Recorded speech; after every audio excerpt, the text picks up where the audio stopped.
Now, while most video games amount to more than just their story or characters, there's no denying that every game needs a compelling, memorable villain in order to achieve true greatness. But sometimes developers opt to play their cards rather close to their chest, choosing not to reveal the true villain until late in the game, or perhaps even in the bloody sequel, and feeding the player a second-tier antagonist in the interim. Sometimes we might hear about these villains in an earlier game, or maybe their later reveal slots neatly into the existing continuity, but either way, we now know that these antagonists were doing their big bad guy thing all along. So let's have a look at them. As I'm Jules, this is WhatCulture.com, and these are the 10 best video games with an unseen enemy.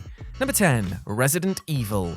The original Resident Evil's big twist is that fellow STARS team member Albert Wesker is a double agent working in league with the Umbrella Corporation, helping them to test their various grotesque experiments out on his own teammates. However, Umbrella itself remains a relatively shady outfit throughout the game and the next few sequels, with the organization's higher-ups kept firmly in the shadows. The man at the top is Oswell E. Spencer, the co-founder of Umbrella, who is briefly mentioned in the original game's files, but who didn't make an appearance until well over a decade later in Resident Evil: The Umbrella Chronicles, and more significantly, Resident Evil 5. Spencer is the megalomaniac ultimately responsible for the events that set the series in motion, including even the creation of Wesker himself, and is eventually killed by Wesker in Resident Evil 5. And yet, Oswell is a rarity in the franchise given that he never has any sort of direct interaction with any of the heroes or playable characters, nor does he ever appear as a boss. Though the recent Resident Evil Village went on to reveal that Mother Miranda was the one who taught Spencer about virology and inspired him to create Umbrella, Oswell is unique to the series in being known about since the very beginning, but rarely seen in action.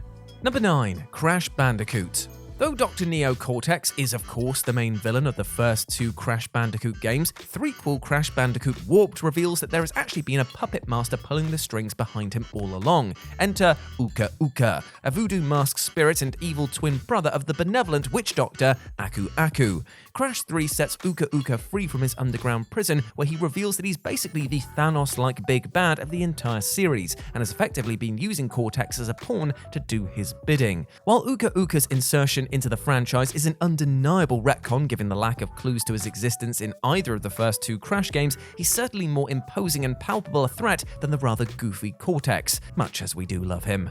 Number 8, Boulders Gate. Though Baal is a name well known by Boulders Gate's fans, the violent god is a quintessential shadow villain who is responsible for setting the series' plot in motion despite being totally absent on account of being dead and all. The Baal Spawn saga, comprising the first 2 games and their respective expansions, is concerned with Baal's mortal-like children, aka the Baal Spawn, each of whom houses a fragment of his divine essence. His posthumous plan for resurrection involves having each of the spawn be killed, releasing their essence back into the world and allowing him to be brought back to life through a ritual. Aside from some very brief glimpses of him, he's been a quintessential unseen enemy throughout the Baal Spawn saga, totally pivotal in the machinations of the story, and yet nowhere to be seen for pretty understandable reasons.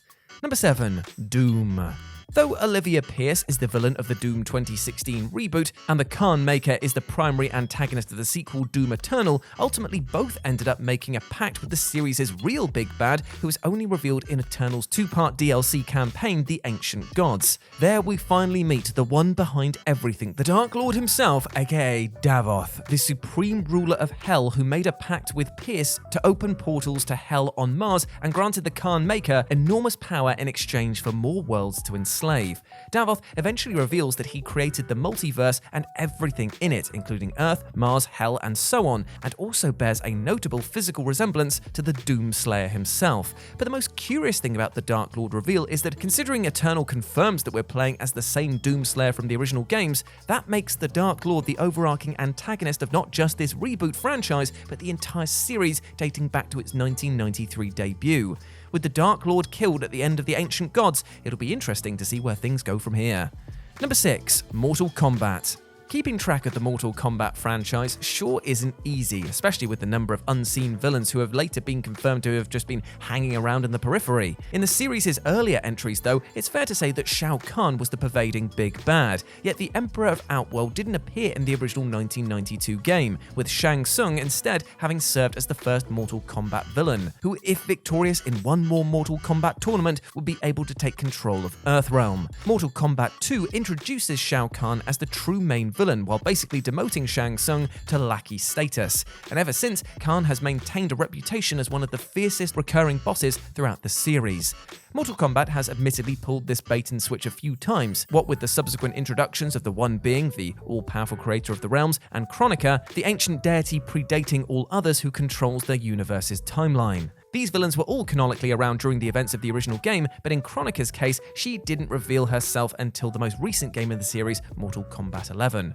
Number 5. Bully. Though the card-carrying antagonist of Rockstar's Bully is the sociopathic asshole Gary Smith, there's a subtle but vital sentiment throughout the game that shifts the blame towards the parents of Gary and other bullies like him. After all, bullies are more often than not the product of a rough, potentially abusive upbringing. And according to nerd Donald Anderson, Gary's dad was kicked out of Bulworth Academy himself and later went to prison. As such, it's little surprise that Gary is such an unstable young man with crazed designs to take over Bulworth. This isn't the only example of unseen parents being held responsible for their kids' behaviour though. Derby Harrington, the obnoxious leader of the snobby preppies clique, is emboldened to act out with impunity by his father's status, being both enormously wealthy and a major Bulworth backer. We never see Gary or Derby's fathers, but it's clear that in different ways they're systematically responsible for the anarchy at this school. Number 4. Dark Souls. Though there's some degree of debate over who the true overarching villain of the Souls series is, there's a solid argument to be made that it's Manus, the father of the Abyss, who makes an appearance in Dark Souls' Artorias of the Abyss DLC. Given the series' generally vague approach to lore and world building, fans may not have expected to meet the party responsible for creating the never-ending expanse of darkness known as the Abyss that threatens to destroy the world throughout. But Artorias of the Abyss takes place 100 years in the past, where players face off against and defeat Manus. And so, even with Manus being dead long before the mainline events of the Dark Souls games, the Abyss he created continues to pervade, ensuring he had a potent, terrifying legacy far beyond his demise. Number 3. Metal Gear Solid. Trying to make head or tail of the Metal Gear Solid franchise's twisty lore is admittedly a surefire way to give yourself a massive cluster headache, but there are few shadow organizations in gaming more iconic than the Patriots. The original Metal Gear Solid makes no mention of the Patriots at all, which are then revealed in the second game to be a covert organization who secretly control the United States and have basically been behind every major event in the series. The sequels and prequels only further expanded the Patriots' influence. It was formed way back when in the 1970s in an attempt to influence world events for the better.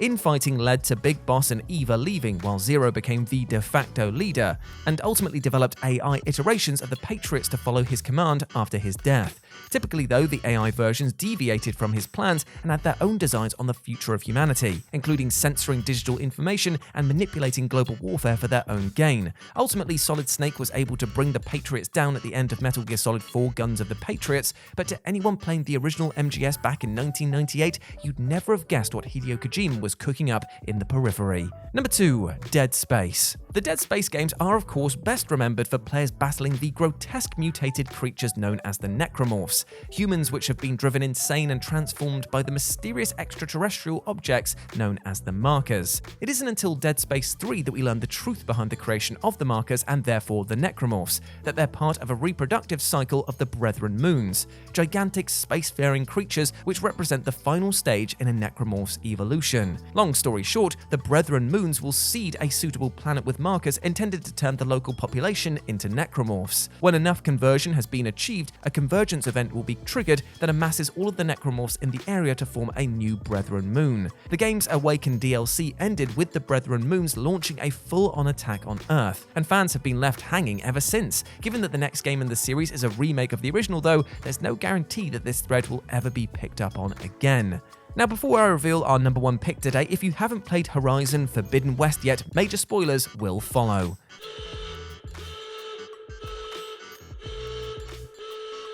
And number 1, Horizon Zero Dawn. Horizon Zero Dawn is primarily concerned with protagonist Aloy discovering both her own past and that of Earth as a whole. At game's end, we learn that an unknown force sent a signal to activate Hades, a dormant AI subsystem intended to act as an extinction failsafe in the event that the Earth-restoring Zero Dawn project was a failure. Though Hades is in effect the main villain of the first game, it's clear that something else is out there pulling the strings, the identity of which is finally revealed at the very end of the recent sequel, Horizon Forbidden West. Aloy eventually learns learns that the signal was sent by Nemesis, a shadowy evil AI that's determined to kill the far Zenith and is additionally en route to destroy Earth. Forbidden West leaves things up in the air for the inevitable threequel, which will presumably see Aloy and company face off against Nemesis in an all-out battle for Earth. Nice. And there we go, my friends. Those were the 10 best video games with an unseen enemy. I hope you enjoyed that, and please let me know what you thought about it down in the comments section below. As always, I've been Jules. You can go follow me over on Twitter at RetroJ with a 0, or you can swing by Live and Let's Dice, where I do all of my streaming outside of work, and it'd be great to see you over there. But before I go, I just want to say one thing. Hope you treat yourself well with love and respect, my friend, because you deserve all of the best things in life, and do not let anything or anyone else tell you otherwise, alright? You're a massive ledge, and I wait to go out there and smash it today. As always, I've been Jules. You have been awesome. Never forget that, and I'll speak to you soon. Bye.